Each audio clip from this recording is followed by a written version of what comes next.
ये आकाशवाणी है। कार्यक्रम सामयिकी में प्रस्तुत है कोरोना वायरस संक्रमण पर स्वास्थ्य विशेषज्ञ डॉक्टर मधुर यादव से आकाशवाणी संवाददाता सिद्धार्थ सिंह की बातचीत।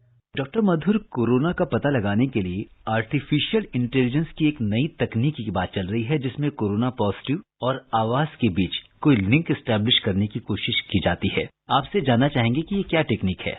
इजराइल ने एक आर्टिफिशियल इंटेलिजेंस डेवलप कर रहा है। इजराइल जो हमारा रिसर्च डेवलपमेंट ऑर्गेनाइजेशन DRDO के साथ मिलकर, जिसमें लेडी हार्डिंग मेडिकल कॉलेज भी एक सेंटर है, इनके काफी सेंटर हैं। इन लोगों ने क्या किया है कि एक व्यक्ति आता है टेस्ट कराने के लिए, उसका पहले तो वो कहते हैं एक कि आप इसमें अपना स्पूटम दे दीजिए, अपना सलाइवा इसमें स्पिट कर दीजिए। दूसरा क्या करते हैं कि वो जैसे कि RT-PCR करते हैं, ऐसे आपका नेजोफेरिंग से सैंपल लेते हैं RT-PCR के लिए। तीसरा वो आपकी वॉइस रिकॉर्डिंग करते हैं। वो ये देखते हैं कि क्या कोरोना इन्फेक्टेड पेशेंट में जिसको कोविड इन्फेक्शन हुआ, क्या उसकी वॉइस में कुछ चेंज आता है, क्या उसके किसी सिलेबल में कुछ चेंज आता है। बाद में इन सारे रिजल्ट्स को एनालाइज करके हम इस नतीजे पहुंचना चाहेंगे कि जैसे कहते हैं ना कि अगर साहब आपकी कुछ सूंघने की शक्ति में कुछ आपको टेस्ट में कुछ ऑल्टर हुआ तो कोरोना हो सकता है, वैसे कहते हैं साहब ये वर्ड अच्छी तरह नहीं सुन पा रहे, हो सकता है इसको कोरोना हो। इस तरीके से ये इसको डेवलप करने की कोशिश कर रहे हैं। लेकिन इस सारे प्रोसीजर में बताना चाहूंगा आपको केवल 10 मिनट से भी कम लगते हैं। आप जाइए वो करके आप वापस आ जाइए। तो डॉक्टर मधुर, इस तरह की जो टेस्टिंग फैसिलिटीज हैं, जिसमें हम आवाज के साथ आर्टिफिशियल इंटेलिजेंस के साथ ये जो हो रहा है काम, ये हम कहाँ जाके करा सकते हैं? दिल्ली में एक तो हमारे लेडी हार्डिंग में हो रहा है, क्योंकि मैं वहां पर हूँ तो हम लोग को मालूम है वहां पर हो रहा है कि काफी सेंटर्स में भी हो रहा है। आप जाइए और रजिस्टर कराइए और 10 मिनट के अंदर वो आपके सारे टेस्ट करके आप बाहर कर देते हैं। तो इससे अच्छा रहता है कि सोसाइटी में काफी लोगों से जब ये नमूने मिल जाते हैं तो उसको असेंबल करने में, उसको एनालाइज करने में बड़ा फायदा होता है। डॉक्टर मधुर, कोई एक व्यक्ति जो कोरोना पॉजिटिव है, उससे कोई दूसरा व्यक्ति अगर संक्रमित हो जाता है तो उसका इंक्यूबेशन पीरियड कितना होता है, वो क्या टाइम पीरियड होता है और कौन सा वो समय होता है जब उसके अंदर सबसे ज्यादा जो वायरल लोड है वो होता है या लक्षण सबसे ज्यादा आ जाते हैं? ऐसा है कि इन्फेक्शन जब आप किसी कॉन्टेक्ट से आते हैं उसके बाद से लेके 5 से 14 दिन तक का पीरियड होता है, जो इंक्यूबेशन पीरियड होता है, जिसमें कि आप चांसेस होते हैं कि इन्फेक्ट होने के। पर देखा यह गया है कि जो इंफेक्टिविटी होती है उस पेशेंट के द्वारा वो 14 डे तक रहती है। लोगों का ये आभास होता है कि इन्फेक्शन हो गया, मेरे आज 4 दिन हो गए, 5 में टेस्ट करा लिया, कोविड पॉजिटिव है। नहीं, जब तक कि उसका बुखार ठीक हो जाने के बाद भी जो हम लोग होम आइसोलेशन का जो पीरियड बताते हैं 14 डेज का, इसीलिए बताते हैं कि पेशेंट घर में जाकर 2 हफ्ते के लिए अपने आप को आइसोलेट कर लेगा।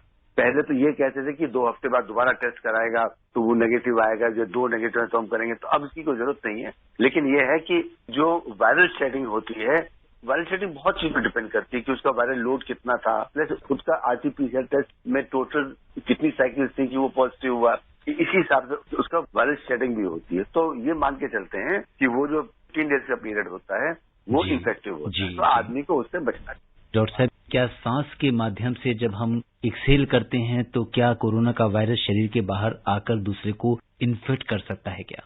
देखिए, ऐसा है कि सांस के माध्यम से नहीं आता है, वो ड्रॉपलेट के माध्यम से आता है।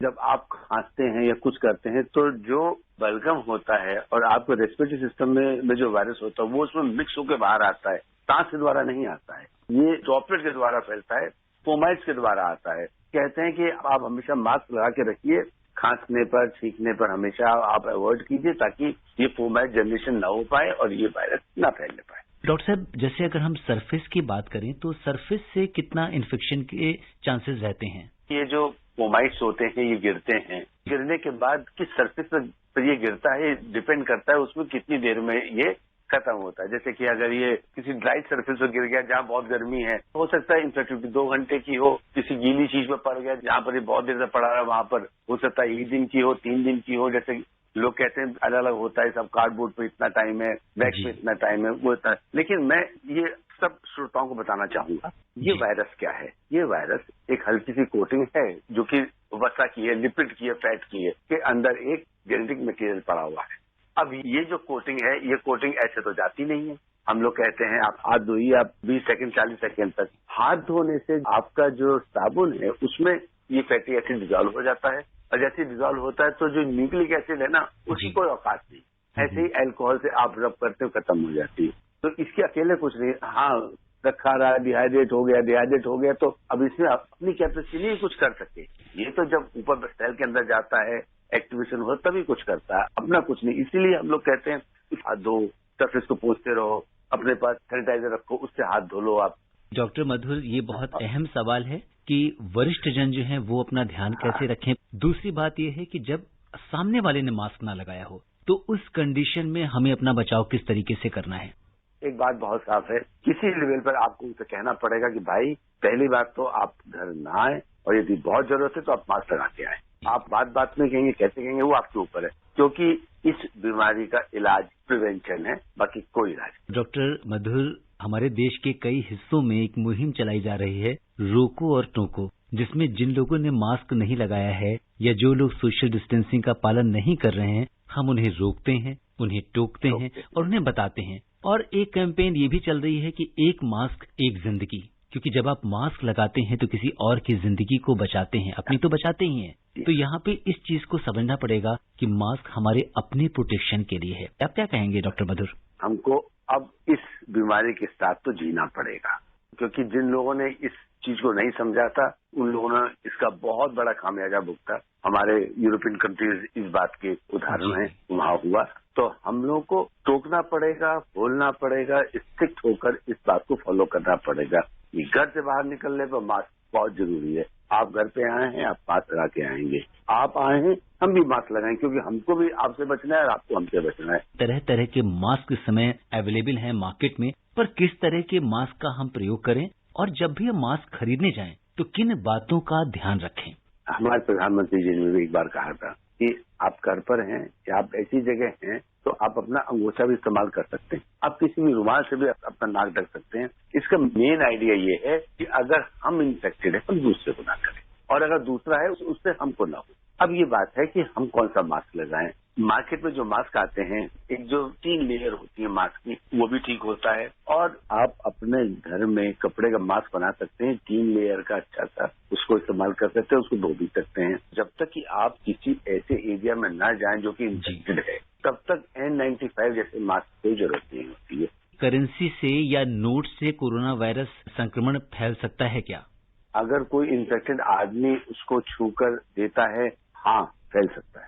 तभी तो डिजिटल प्लेटफॉर्म का आजकल इस्तेमाल बहुत ज्यादा हो रहा है कि आपको नोट छूने की जरूरत नहीं पड़ेगी। वैसे तो ये है कि यदि आपको ऐसा कोई नोट मिलता है तो उस नोट को अल्ट्रावायलेट लाइट में रखते हैं या जब हम प्रेस करते हैं उसके ऊपर। ये तरीका है जब कोई इन्फेक्शन सोसाइटी में बहुत ज्यादा होता है और आपको खतरा होता है कि पता नहीं अगला आदमी इन्फेक्टेड है कि नहीं इन्फेक्टेड है, इसलिए बेटर है कि आप डिजिटल प्लेटफॉर्म का यूज करें। चलते चलते ये जानना चाहेंगे, क्या सावधानियां हमें रखनी चाहिए?